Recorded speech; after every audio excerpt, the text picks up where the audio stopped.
Sa huling tala ng Department of Labor and Employment, umabot sa 791 ang bilang ng injury cases sa construction industry noong 2009. At halos 34% na mga aksidenteng ito, kaso ng nahulog na tao o hindi kaya nabagsakan ng nahulog na bagay. Ayon sa isang safety consultant, may sapat na batas naman daw na poprotekta sa mga nasa tinatawag na hazardous jobs. Tamang implementasyon nga lang daw ang madalas na nagiging problema. Live mula sa Quezon City, may report si Cedric Castillo. Cedric? Yes, Jessica, lalong-lalo na raw doon sa mga hazardous occupations o yung mga trabaho na lubhang mapanganib, minsan daw talaga hindi maiwasan na magkaroon ng aksidente. Pero ayon sa isang safety consultant na nakausap natin, ang maaari naman daw maiwasan ay may maaksidente sa ganitong mga sitwasyon. Pagbagsak ng sinasakyang gondola ang ikinamatay ng 10 construction workers sa tinatayong residential building sa Makati noong Enero ng nakaraang taon. 11 trabahador ang sakay ng gondola na ang kaya lang sanang pasanin ay 3 hanggang 4 na katao. Matapos ang ilang buwan, bumigay naman ang tower crane sa isang condominium sa Libis, Quezon City na kumitil sa buhay ng isang trabahador na tinamaan ng paghampas nito.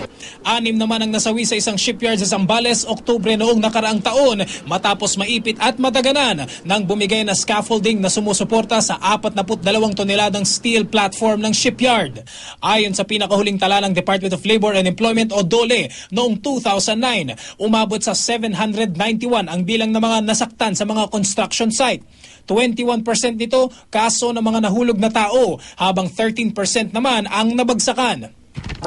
Ayon sa isang safety consultant na nakausap ng GMA News, may sapat na batas naman daw sa Pilipinas na nagbibigay proteksyon sa mga manggagawa na may hazardous jobs o mga trabahong lubhang mapanganib. Pero ang may kakulangan daw ang implementasyon ng mga batas na ito at maging sa mismong safety training ng mga manggagawa. So pag batas sa pinag-usapan, maganda ang batas natin. Ang mga problema natin ay alam ba to ng mga may-ari ng kumpanya. Ang mga Pilipino, disiplinado naman yan eh. Kaya lang problema natin, kung tuloy-tuloy ba yung enforcement na ginagawa ng ating mga government agency din. May mga kumpanyang sumusunod sa batas, pero may mga kumpanyang mukhang hindi nila alam na meron palang batas tungkol sa kaligtasan. Sa kaso ng 2 housekeeping staff na nasugatan bunsod ng paghataw sa salamin ng gondolang kanilang sinakyan sa Makati kanina, swerte raw na nakasuot ng harness ang mga ito kaya't nakaiwas sa lubhang kapahamakan. Pero kung tutuusin, last resort lang daw dapat na mga manggagawa ang mga safety equipment. Ibig sabihin, bago pa man simulan ng trabaho, alam na ng isang trabahador kung ano-ano ang mga sakunang maaaring mangyari at kung paano magre-react sa mga ito. Ang gusto natin sa safety, freedom from accident. Wala tayong aksidente. Sabi nga natin, pag wala kang aksidente, you are safe. So ang tanong, paano mo maiiwasan ang aksidente? Meron tayong 3 pamamaraan dyan. Unang-una, ma-identify mo muna ano yung hazards, ano yung panganib. Pangalawa, gaano kadelikado to.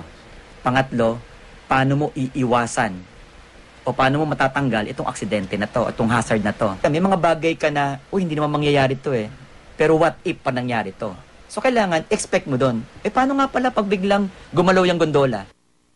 Jessica, hindi rin daw may tatanggi na extra cost o dagdag gastusin para sa isang kumpanya kung sasailalim sa safety training ang kanilang mga manggagawa. Pero higit naman daw na mas magastos kapag maaari nga magkaroon ng o posibleng magka-aksidente at lalong-lalo na kung hindi daw alam ng isang manggagawa kung paano o anong gagawin sa pagkakataong ganito, Jessica. Okay, so Cedric, sapat ang batas na pumoprotekta sa ating mga manggagawa laban sa hazards, no? O yung tinatawag nilang occupational hazards. Nagkakatalo lang sa implementasyon. Tama, Jessica, as far as the consultant na nakausap natin is concerned, yung DOLE daw ay may sapat na mga batas, mga regulations pagdating din sa mga ganyan mga occupational hazards, lalong-lalo na dun sa mga manggagawa natin kasi marami-rami na talaga tayong manggagawa na expose o involved sa mga ganito. Ang problema daw, Jessica, nga yung implementation. One thing daw na napansin ng consultant na nakausap natin is yung mga fines, Jessica, o yung mga multa pagdating din sa mga pagsunod sa ganitong mga regulations dahil medyo may kaliitan din daw talaga yung kailangan pagmultahan o yung multang ibabayad pag hindi sumunod sa mga ilang particular na mga regulations, Jessica. Okay, maraming salamat, Cedric Castillo.